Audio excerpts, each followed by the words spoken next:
Otsailak 22 gaur emakume eta gizonen arteko soldata berdintasunaren aldeko eguna.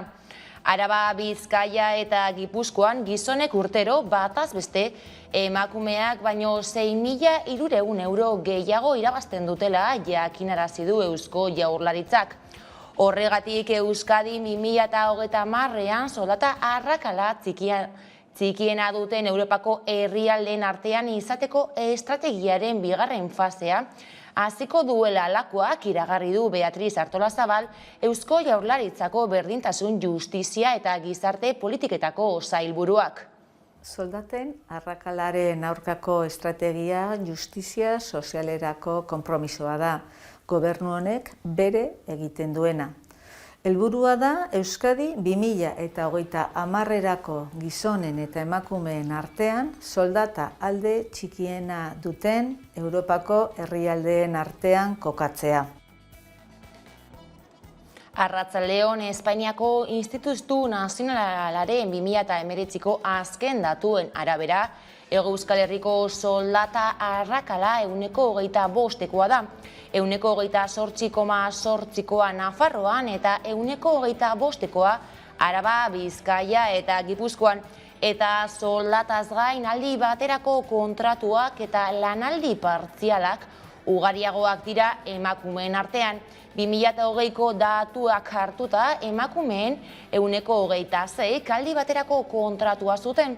Gizonen artean 19%koa zen. Lanaldi partziali dagokienez emakumeen laurdenak zuen halako bat 2020an, gizonen artean 6% mugatzen zen portzentaia. ELA eta LAB sindikatuek elkarretaratzeak deitu dituzte goizean soldata arrakalaren aurka. ELAk protesta egin du Bilboko epaitegien atarian. Izan ere, gaur IMQko 89 garbitzaileen kaleratze kolektiboaren epaiketa hasi da, sindikatuak jarritako salaketa delata.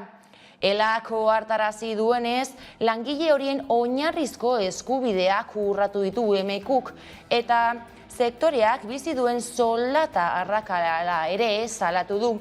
Horrez gain, IMQko langileez gain, garbikuntzako ordezkariek eta ELAko genero politiketetako arduradunek hartu dute hitza ekitaldian, eta erakunde zein enpresei eskakizun zuzenak eskatu dizkiete.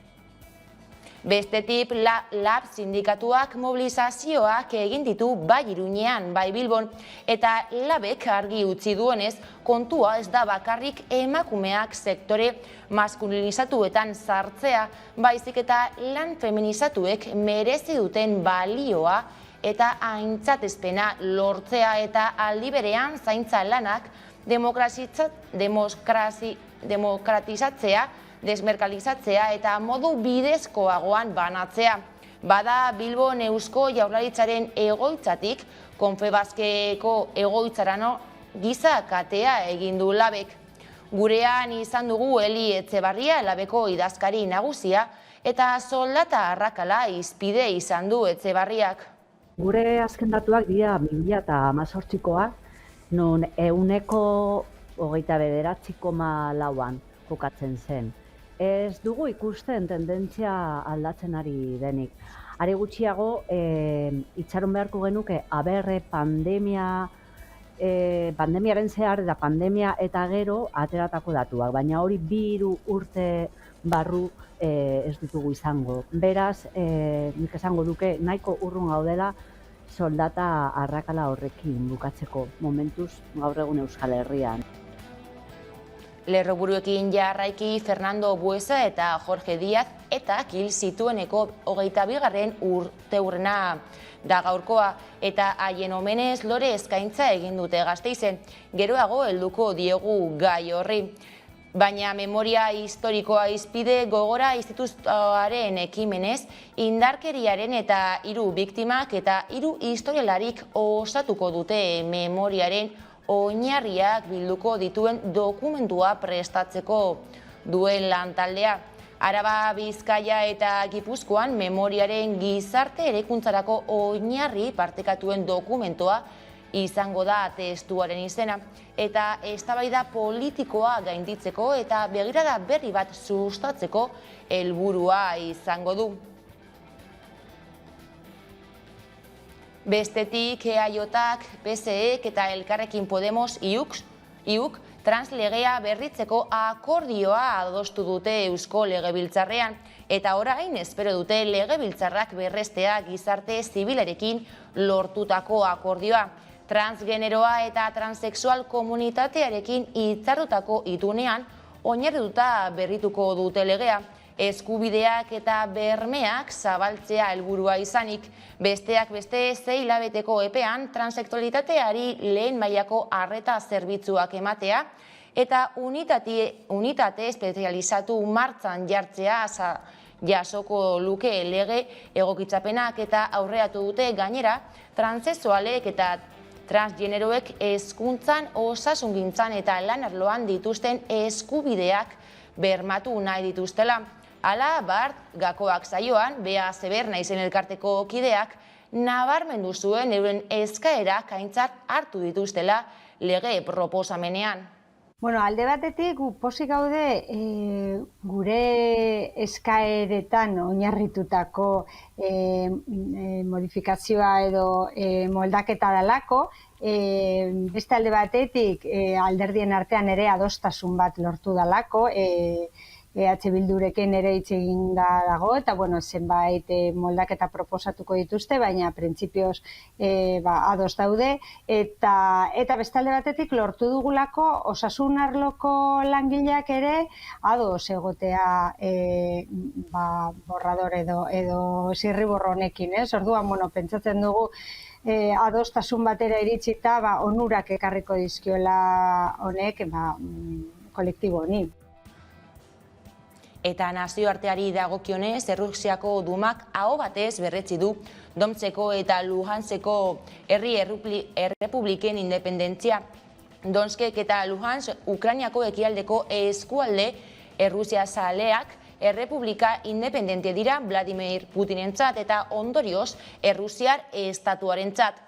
Errusiako presidenteak segurtasun kontseilua bildu du Kremlineko areto nagusian eta sinatu du Ukrainako krisian ez ezik bere agintaldian ere inflexio puntua eragin lezakeen independentzia aitortza.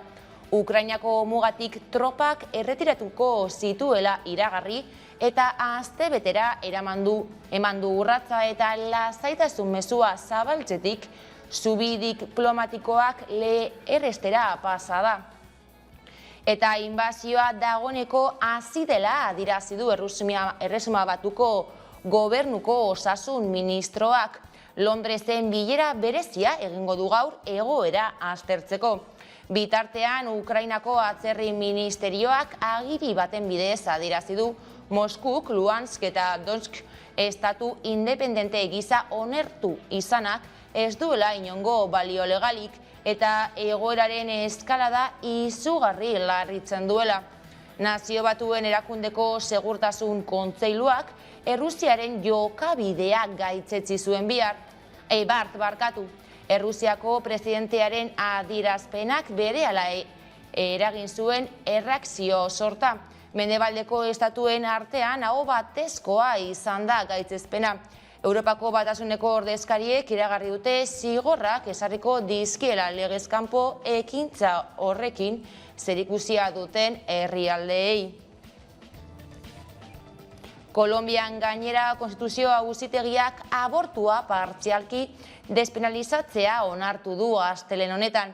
Haurdunaldia 24 astera arte borondatez etetea albidetuz, zigor kodearen delitua ezabatu ez duen arren. Orain arte 3 arrazoiarengatik bakarrik zegoen baimendua abortua Kolonbian. Amaren osasuna edo bizitza arriskuan zegoenean, bortxaketaren edo intzestioaren ondorioa zenean edo fetuak malformazioren bat zuenean. Gainerako kasuetan berriz 4 urte eta erdiko espetzialdiarekin zigortuta zegoen. Dena den abortuaren delitua ez da zigor kodetik ezabatzen erakunde feministek eskatzen zuten bezala. eta zigorra 24 astetik aurrera izango da. 3 kasualak ez direnean, egun abortua ama hilkortasunaren laugarren adierazlea da herrialdean. Bada, urtean egiten diren 400.000 esku hartzeetatik 10% baino gehiago osasun bermeekin egiten da. Astearteko kontuak horrela, sexu abusu gehiago salatu dituzte Elizaren menpeko eskola batean. Biktima batzuek esan dutenez, abusuak 1976tik 1980 batera gertatu ziren Bermeoko Jose Done ikastetxean. Oraingoan EITB taldeak eman du albistea. Bilboko Elizbarrutiak sexu abusuen auzia agiri bat plazaratu eta gutxira azeleratu dira salaketa horiek. Izan ere, Bizkaiko Elizak bere erantzunkizuna onartu du sexu abusuen aferan eta jakinarazi du Bilboko Elizbarrutiak 2019an sortutako batzordeak 20 salaketa jaso dituela orain arte. Salaketa horietatik 6 apaizei eragiten diete. Bada, Unai Rementeria Bizkaiko aldun nagusiak espero du gotzaindegiak sexu abusuen ikerketan amaieraraino iristea. Benetan barri tamalgarria dire, ezta. Hor egon dire hainbet eta hainbet urtetan, eta biktima horrek orain urten dire, baina hori barruan eukidabez hainbet urtetan. Eta hori pentseuen behar dugu, ezta. Bere gorputzen sartu behar gara. Bai esan dut, zikeran Bilboko goitzaingoak aurrera egingo dauela, investigazio guztiek egingo dauzela esan dauela, eta horrekin geratu beharko gara, zeren biktima horretan pentseuen behar dugu, derrigorrez. Eta lerroburuetan aipatu dugu eta Buesa eta Diez hil zituenetik 22. urteurrena da. Memoriarekin lotuta hainbat kontu atera dira egunotan tartean, Gogora Institutuaren ekimenez memoriaren oinarri partekatuak jasoko dituen lantalde bat osatuko dute. Indarkeriaren 3 biktimak, Jose Lespe, Maria Jauregi eta Asun Laza eta 3 historialarik, Unai Belaustegi, Eider Landaberea eta Virginia López de Maturana. Osatuko dute memoriaren oinarriak bilduko dituen dokumentua prestatuko duen lantaldea. Hala Gasteizeragoa, Zesti Lanao lankidea, hiriburuan dugu, aipatu dugu 11 kontua atera dira egunetan, memoria historikoarekin lotuta, ez da, Esti? Hala da, batetik Gogora Memoriaren Bizikidetzaren eta Giza Eskubideen Institutuak memoriaren eraikuntza sozialerako oinarri partekatuak definitzeko ekimena iragarri du, gertakarien errealitate objektiboa, gertakari guztiak eta guztion memoria dira proiektu honen ardatzak, eta horretarako talde eragile bat eratzeko erabaki hartu du dokumentua garatzeko. Talde horrek 3 historialarik eta haren biktimek eta galen beste biktima bat osatuko dute, baina lana memoriaren politikekin zerikusia duten zenbait disiplina eta sentsibilitateko 21 aditurekin kontrastatuko dute. Lana martxotik urrira bitartean egingo da eta memoriaren egunean, hau da azaroaren 10ean aurkezteko asmoa daukate. Horren harira, gaur bertan Gasteizen lore eskaintza egin dute Fernando Buesa eta Jorge Diez omentzeko, eta hil zitueneko 22. urteurrenean haien omentzeko monolitoaren aurrean. Eta bestalde Gasteizetik Samaniegora abiatuz, memoriaren parkea inauguratu du herriko udalak Lakustiera izeneko barrutian. Konta eguzu, Esti. Bai, hala da, Gasteiztik Samaniegora abiatzen gara, izan ere Samaniegoko udalak memoriaren parkea inauguratu du igandean, Lakustiera izeneko barrutian. Bertan harrizko eskultura bat jarri dute frankistek eraildako eta jazarritako bizilaguna gogoratzeko. Ekitaldian, plaka jartzeaz gain, omenaldia egin zaie Arabako Errioxako errepresaliatu guztiei. Eskualdeko Errioxo errepublikarra zen eta fusilatutako pertsonen kopuru zehatzik ez badago ere, errepresio frankista ideologia horretako pertsonengan erori zen modu ezberdinetan.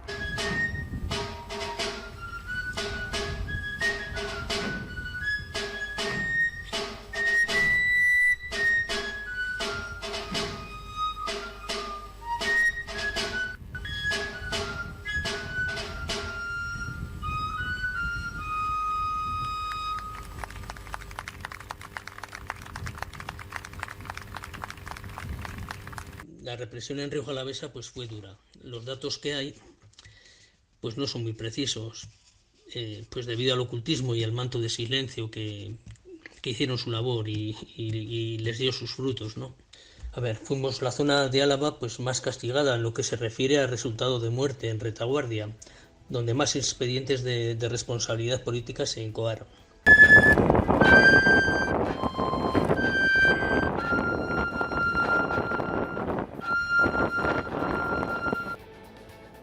Gaiz aldatuta ekonomia alorari dagokionez, pandemiari lotutako aldi baterako lan erregulazioko espedienteak martxoaren 30 arte luzatzea erabaki dute Espainiako gobernuak eta estatuko gizarte eragileek.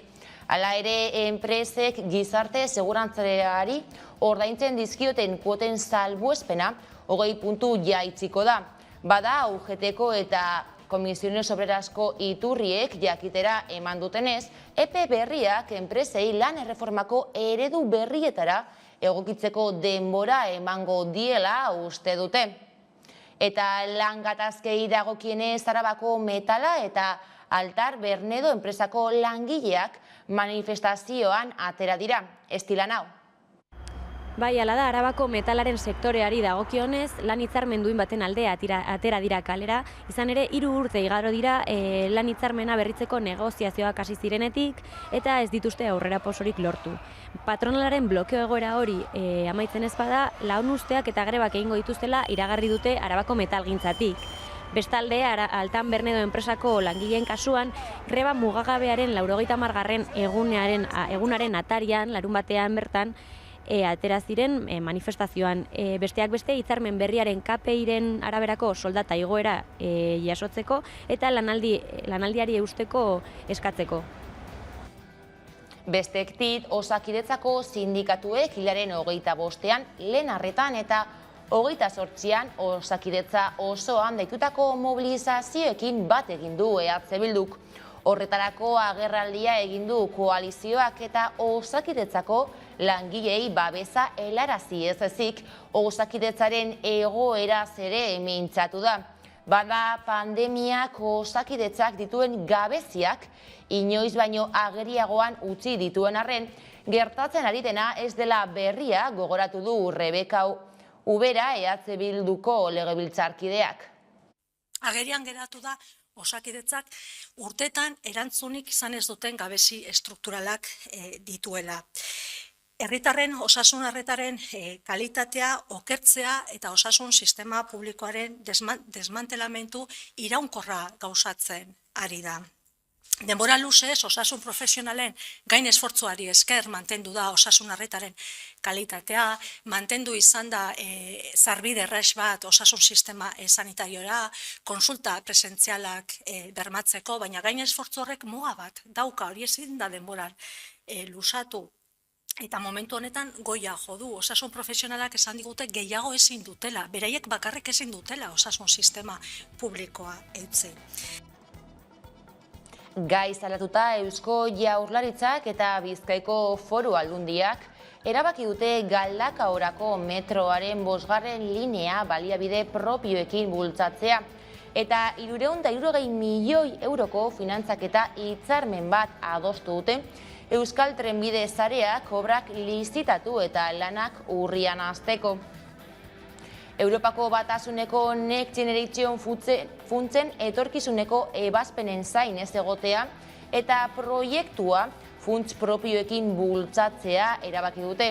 Trazadura berriaren kostua bi administrazioek ordainduko dute erdibana. Hau da, 180 milioi erakunde bakoitzak eta Iñaki Arriola Eusko Jaurlaritzako lurralde plangintza, etxebizitza eta garraioetako sailburuaren esanetan, proiektuak eragin garrantzitsua izango du herritarren mugikortasunean.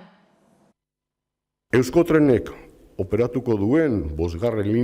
linearen martxan jartzeak eragin handia izango du Bizkaiko herritarren mugikortasunean batez ere Galdakaon, baina Durangaldeko eta Busturialdeko biztanleen joan etorriak ere nabarmen hobetuko ditu. Eta mugikortasuna izpide eguerdiko magazinean gonbidatu nagusi gisa Juan Mari Aburto izan dugu Bilboko alkatea eta mugikortasuna premiazkoa dela nabarmendu du. Mugikortasuna guretzako da premia bat, lehentasun bat, eta alde horretatik barruko begira da bota behar dugu, eta alde horretatik guretzako tranbiaren amaiera egitea, erastun hori itxi egin behar dugu, baina horrezetarako behar dugu baita ere, jakin behar dugu zelan izango dan azkenean Bilboko abiadura handiko trenaren geltokia, eta hori jakin ondoren jarrai genezakeen proiektuagaz. Beste alde batetik Bilbobus hor dago, guretzako da oso importantea, garraio publiko oso ona eta oso ondo baloratuta, eta beste alde batetik metroko laugarren linea. Eta orain klima larrialdiari helduko diogu. Azken egunotan Dinamarkatik albiste triste bat iritzi. Baitzaigu 200 bat itsas hegazti hilda edo hilzorian aurkeztu dituzte Fano uharteko kostaldean. Jarraian zetasun gehiago Udane Arbeo.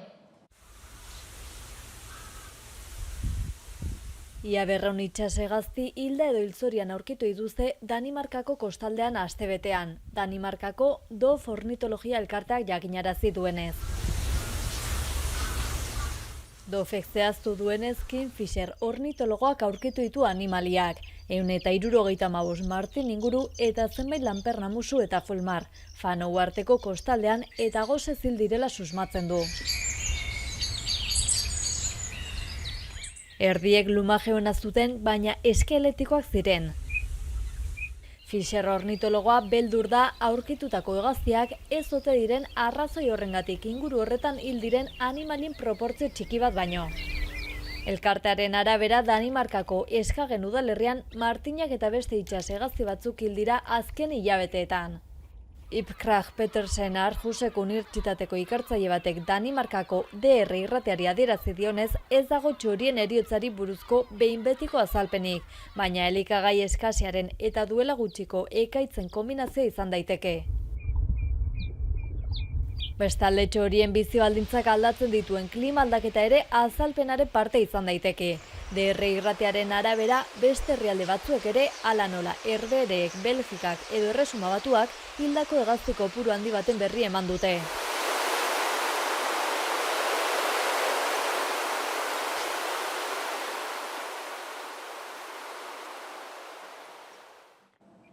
Eta musika alorrean berri on bat, Zea Maiz musika taldea agertokietara itzuliko da.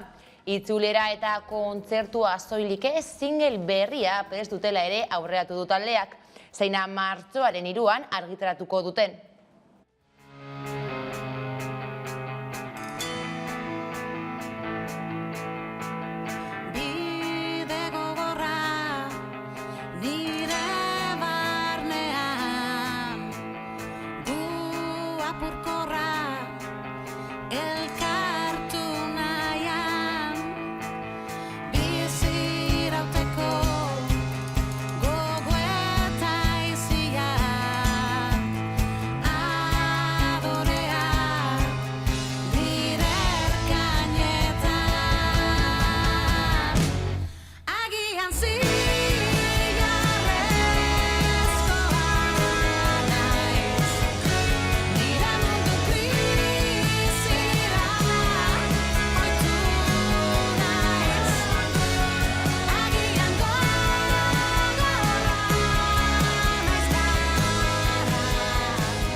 Inauteri garaia izango da atzoko askotan, etzeko giroan igarotzeko tarteak gozatzeko programazio berezia eskainiko du Hamaikak. The Voice taldearen dokumentalaren 2 emisioekin batera, Nafarauei saioaren kapitulu berria. Bidazo aldera joko du oraingoa Iruñako lan taldeak, bera herria ezagutuko dugu. Kolpez kolpe saioan gizonez mozorrotuko dira soldata arrakalaren nazioarteko eguna delakta, eta musika zuzenean Sega Soundkiller dolua diskaren eta hitz bitan atalean. The Voice taldeak 10 urte bete ditu eta Hamaika telebistak taldearen dokumentala estreinatuko du igande honetan. Ikus dezagun aurreapen bideoa.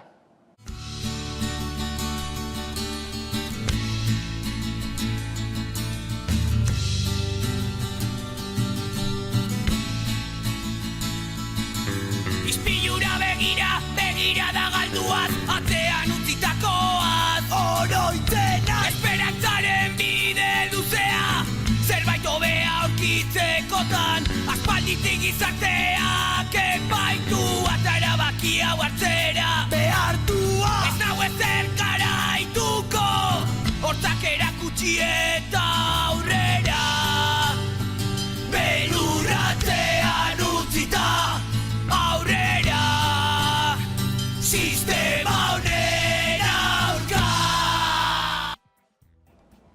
Bada, astearteko kontuak horrela iritsi da albistegiaren bukaera.